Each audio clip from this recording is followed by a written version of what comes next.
first realized the nature of imposter syndrome when I got to medical school. In particular, it was my second year of med school, and I was studying for the USMLE Step 1. It's the first step in licensing examination, testing that every physician has to do to get licensed in the United States. And I remember I had that realization because I remember the years earlier, medical students who were attached to the same institution as my graduate school. My graduate program was taught in a lot of the same classes as the medical students, with a lot of the same professors. And so we interacted a lot. And I remember seeing those med students studying. There's a book that every med student knows about in the US. It's called First Aid for Step 1. Once you see it, you kind of know what that medical student is studying for. And I remember those med students would have their first aid book and they'd be studying long hours. And I just remember thinking, man, the way they're studying and what they're doing, it must be damn near impossible.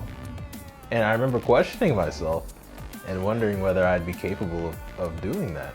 And it was the shadow of that doubt that formed what I later understood was the imposter syndrome.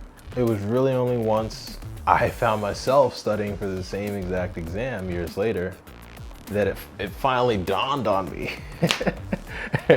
And I realized, here I am, you know, regardless of how I felt about seeing other people doing this, here I am doing it, you know. And I studied. It was certainly hard. It was really hard studying for that exam, but I studied hard for months, and I took the exam, and well, here I am today, right?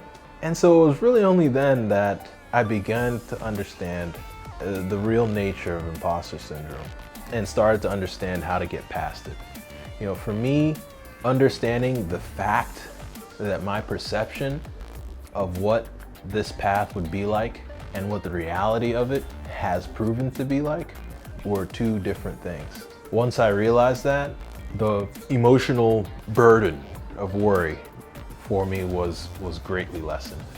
For anyone struggling with imposter syndrome, or more directly, for anyone experiencing that gnawing feeling that you might not have what it takes, or that somewhere down the line, things are gonna get crazy and you might not be able to handle it, I think realizing that you're already on this path and recognizing that your accomplishments are your own is how to get over imposter syndrome. I hope this is helpful for someone. I'll see you guys in the next video. Peace.